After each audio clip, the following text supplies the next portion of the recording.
আসসালামু আলাইকুম প্রিয় দর্শক, দেশ এবং দেশের বাইরে যে যেখান থেকে চ্যানেল আয়ের পর্দায় আমাদেরকে দেখছেন, স্বাগত জানাচ্ছি সালাম স্টিল স্ট্রেট কাটের আয়োজনে।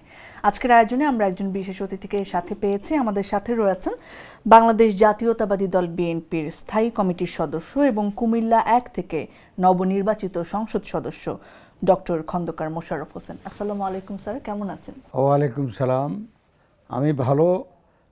যারা এই টেলিভিশনের মাধ্যমে আমাদেরকে শুনছেন, আমি সবাইকে শুভেচ্ছা জানাচ্ছি। স্যার, আপনাকে অনেক অনেক অভিনন্দন জানাচ্ছি চ্যানেল আয়ের পক্ষ থেকে। সংসদ সদস্য নির্বাচিত হওয়ার জন্য তো বটেই, পাশাপাশি আপনার দল নিরঙ্কুশ বিজয় অর্জন করেছে। কেমন লাগছে স্যার? আপনি বিএনপির সবচেয়ে বর্ষিয়ান নেতাদের একজন, কেমন লাগছে? না, অবশ্যই এটা আমাদের অনেক দিনের প্রত্যাশিত। আমরা দল করি, আমরা কিন্তু বুঝতে পারি যে আমরা একটা দল করি যেটা পপুলার, জনপ্রিয়, এবং আমরা এর পূর্বে জেনেই আমরা নির্বাচন করেছি। কিন্তু সেখানে আগের যে সরকার, স্বৈরাচার ফ্যাসিস্ট সরকার, তারা নিজেরা ক্ষমতায় টিকে থাকার জন্য নানাভাবে নির্বাচনী ইঞ্জিনিয়ারিং করেছে। কোনো সময় দিনের ভোট রাত্রে, কোনো সময় ভোট দিনের বেলায় চুরি করেছে। এগুলো সবারই জানা। আমরা গণতন্ত্রে বিশ্বাস করি, এবং গণতন্ত্রে যদি বিশ্বাস করি, শুধু ভোটে নয়, সকল ক্ষেত্রে গণতান্ত্রিক প্রক্রিয়া চলবে সেটা বিশ্বাস করি। সেই জন্য আমরা কিন্তু বারবার নির্বাচনে অংশগ্রহণ করেছি, জেনেও যে আওয়ামী লীগ নির্বাচনে নানা রকমের কারসাজি করবে। এইবার এটা আমাদের 17 বছরের প্রত্যাশিত, জনগণের প্রত্যাশিত বিষয় ছিল যে একটি নির্বাচন হবে, যে নির্বাচনে জনগণ নিজের ইচ্ছা মতো ভোট দিতে পারবে, যাকে ইচ্ছা তাকে ভোট দিবে। তো এইবারের নির্বাচনটা আমরা মনে করি যে একটি সরকার নিরপেক্ষ, তারা তাদের নির্বাচনী কমিশনের মাধ্যমে নিরপেক্ষ স্বাধীন একটি ভোট তারা পরিচালনা। ভূমিকম্প সহনীয় মোস্ট ডিউরেবল দেশের প্রথম থার্মেক্স রড সালাম স্টিল। সালাম স্টিল বোঝে ডিউরেবিলিটি। সালাম স্টিল, মোস্ট ডিউরেবল স্টিল করেছে, এবং আমরাও সেই ভরসায় যে এই সরকার তারা ইচ্ছা করলেও কোনো রকমের কারসাজি করতে পারবে না, সেই জন্য আমরা নির্বাচনে অংশগ্রহণ করেছি।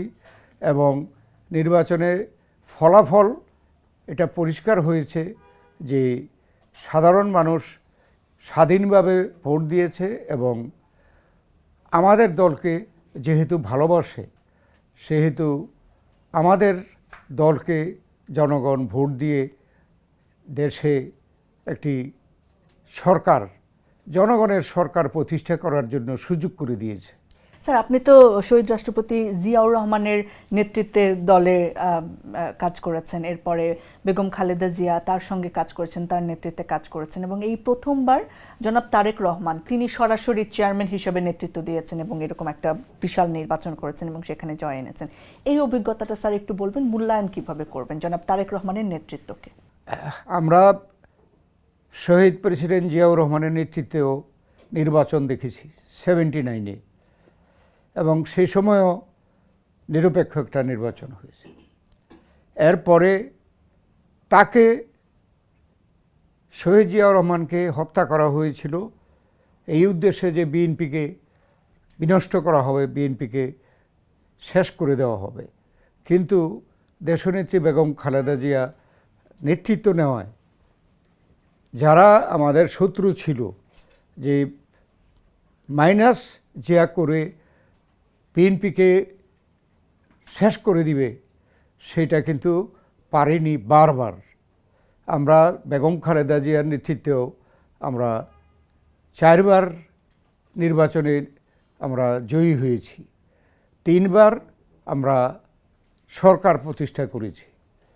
তো শহীদ প্রেসিডেন্ট জিয়াউর রহমান যে আদর্শের উপরে যে দলটি প্রতিষ্ঠা করেছিল, গণতন্ত্রের প্রতি মানুষের আস্থা, তাদের যে প্রত্যাশা, সেগুলো পূরণ করার জন্য শহীদ প্রেসিডেন্ট জিয়াউর রহমান 19 দফা কর্মসূচি দিয়ে কিন্তু তিনি দেখিয়েছিলেন জনগণকে যে শহীদ জিয়াউর রহমান তার যে প্রত্যাশা এবং জনগণের প্রত্যাশা একই রকম।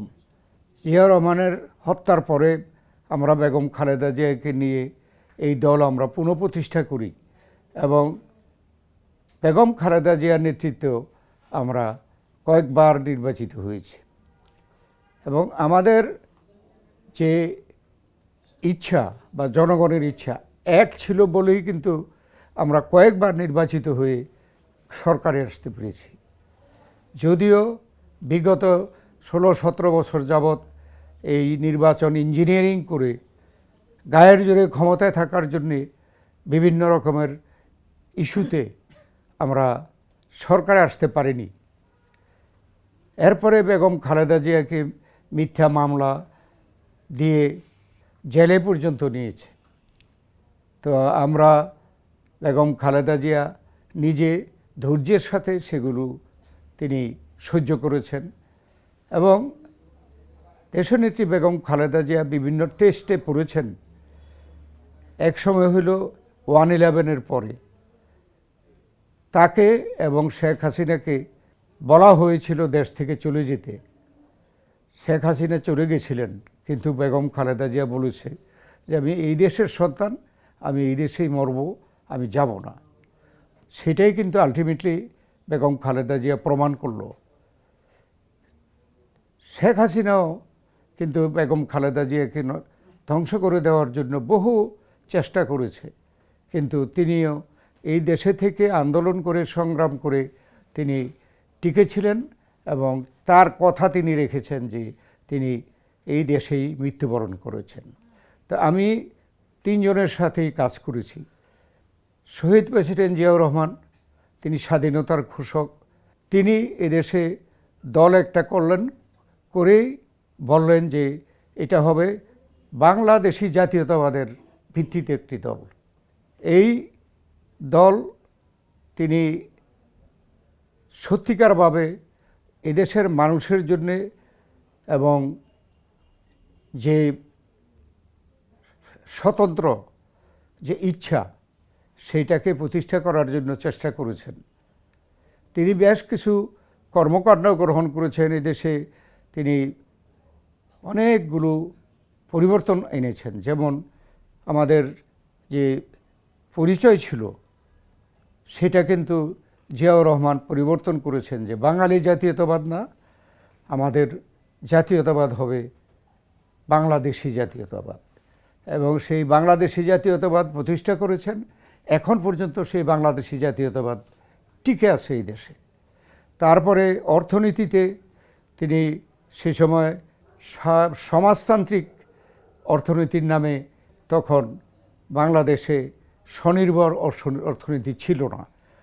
জিয়াউর রহমান কিন্তু সেইটাকে এই দেশের স্বাধীন এবং স্বতন্ত্র একটা অর্থনীতি প্রতিষ্ঠা করেছিলেন এবং সেইটা কিন্তু তিনি এদেশে বেগম খালেদা জিয়ার মাধ্যমে পরবর্তীকালে ইনি এস্টাবলিশ করেছেন। বেগম খালেদা জিয়াও ঠিক এভাবে জিয়াউর রহমানের যে সকল বিষয় প্রতিষ্ঠা করার জন্য পদক্ষেপ গ্রহণ করেছিলেন, বেগম খালেদা জিয়া এসে কিন্তু সেগুলো বাস্তবায়ন করেছেন। এখন যখন এই বিএনপিকে শেখ হাসিনার সরকার ধ্বংস করে দেওয়ার জন্য পদক্ষেপ গ্রহণ করেছে, বেগম খালেদা জিয়াকে মিথ্যা মামলা করে তাকে জেলখানায় নিয়ে গেছে, তখনও কিন্তু তারেক রহমান, জিয়াউর রহমানের যে আদর্শ, বেগম খালেদা জিয়া যে আদর্শ, এই আদর্শ টিকে রাখার জন্য বিদেশে থেকেই তিনি পদক্ষেপ নিয়েছেন। এবং আমরা বাংলাদেশে যারা সত্যিকার জাতীয়তাবাদী শক্তি, গণতন্ত্রের যারা আমরা একত্ব বিশ্বাস না করে গণতন্ত্রকে প্রতিষ্ঠা করার জন্য আমরা যারা কাজ করেছি, আমরা তারেক রহমানকে বিদেশে থাকা অবস্থায় প্রতিষ্ঠা করেছি।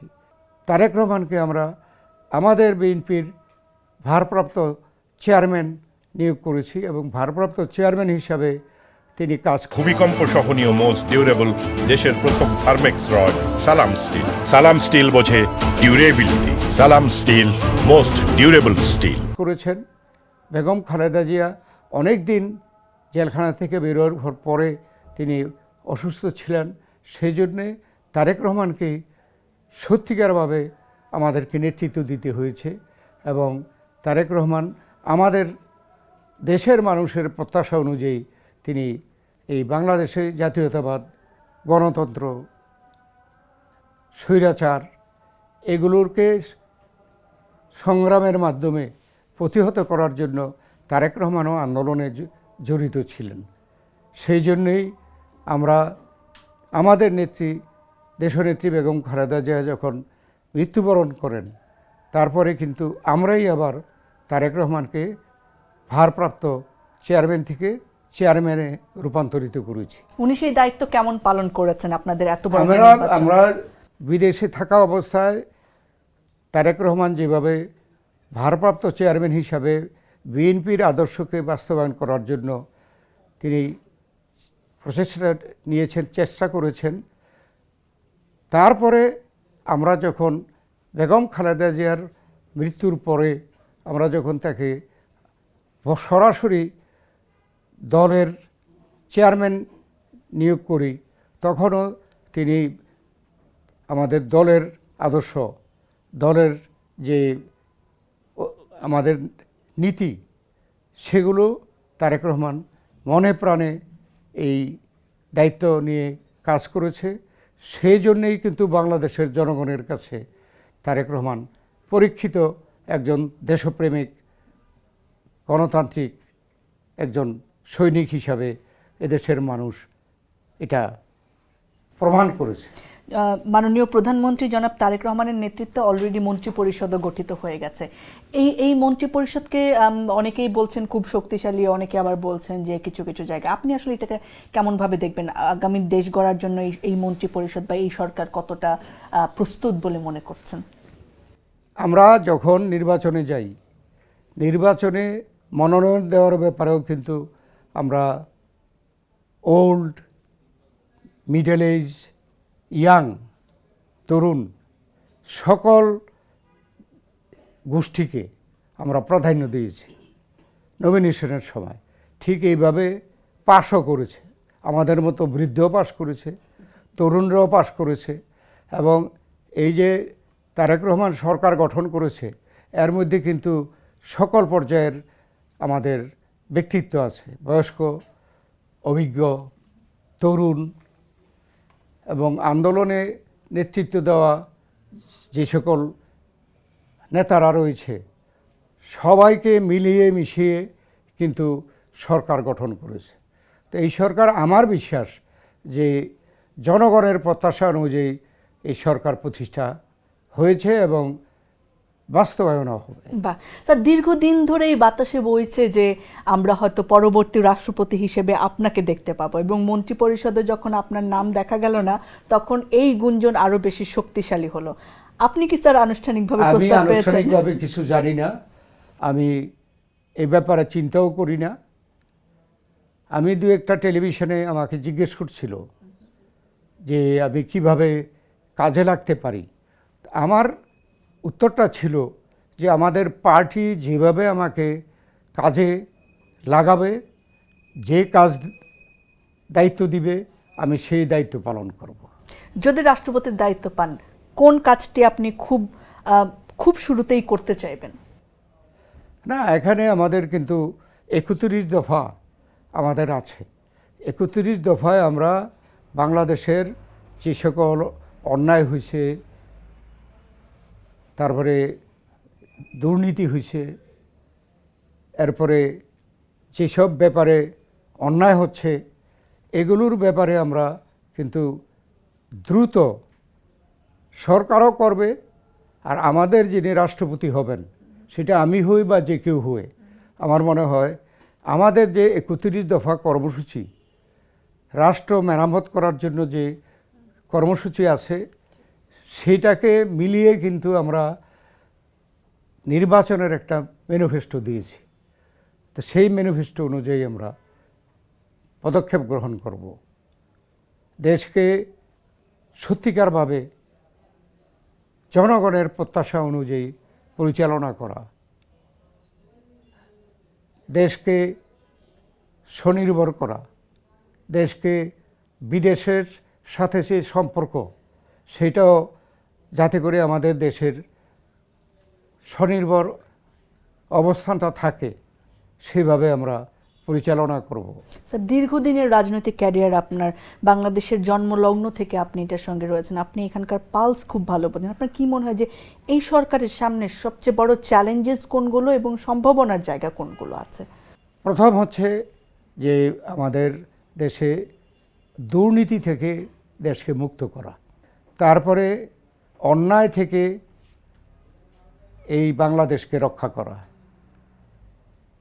অর্থনীতিতে যে বৈষম্য চলে, এই বৈষম্য থেকে দূর করে অর্থনীতিকে স্বনির্ভর অর্থনীতি করা, তারপরে দেশে আইন শৃঙ্খলা সঠিক করা, বিচার বিভাগকে সঠিক করা এবং অন্যায়কে ন্যায় প্রতিষ্ঠা করা, এগুলো আমাদের দেশের জন্য প্রধান দায়িত্ব। আমরা সকলেই মিলে এই কাজ করব। কোন কোন চ্যালেঞ্জ ফেস করতে পারে সরকার, যেগুলোকে মোকাবেলা করতে হবে মনে করছেন? এখানে বৈষম্য, তারপরে অর্থনীতিতে যে অন্যায়, তারপরে দুর্নীতি, ন্যায় নীতি, এগুলোই আমরা প্রধান মনে করি এবং এগুলো চ্যালেঞ্জ মানুষও মনে করে, আমরাও মনে করি, এবং এই চ্যালেঞ্জ মোকাবেলা করা সম্ভব হবে। স্যার, পররাষ্ট্র নীতির জায়গায় একটু জানতে চাই যে এই ভারসাম্য রক্ষা করা, বিশেষ করে যে আঞ্চলিক শক্তি এবং পশ্চিমা বিশ্বের সঙ্গে যে সম্পর্ক, সেটাকে কি পুনর্গঠনের দরকার আছে মনে করেন? আমরা শহীদ প্রেসিডেন্ট জিয়াউর রহমান যখন ক্ষমতায় আসে, তখন কিন্তু এই অর্থনীতির পররাষ্ট্রনীতিটা একটা নূতনত্ব পায়, যে আমাদের বন্ধু থাকবে কিন্তু কেউ শত্রু থাকবে না, প্রভু থাকবে না। এটা কিন্তু আমরা সেই সময় থেকে এখন পর্যন্ত এটা বিশ্বাসী যে আমাদের স্বার্থ আমরা রক্ষা করব, আমাদের বন্ধু থাকবে কিন্তু শত্রু কেউ থাকবে না। তো সেই বিষয়টি নিয়ে আমরা অগ্রসর হব। আমরা বিশ্বাস করি যে যদি স্বনির্ভর আমরা অর্থনীতিতে হতে পারি, তাইলে আমার কিন্তু পররাষ্ট্রনীতিতেও আমরা আমাদের এই স্বকীয়তা, নিজস্ব স্বার্থ আমরা বাঁচিয়ে রাখতে পারবো। স্যার, আপনি ঢাকা বিশ্ববিদ্যালয়ের একজন শিক্ষক ছিলেন, আপনার অসংখ্য ছাত্রছাত্রী।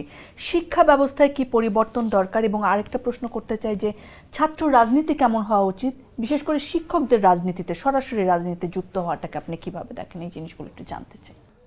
আমি ঢাকা বিশ্ববিদ্যালয়ে থাকতে ছাত্র রাজনীতিও ছিল, শিক্ষক রাজনীতিও ছিল। তবে এই উভয়ই রাষ্ট্রের স্বার্থে করা উচিত, অন্য কোনো স্বার্থে না।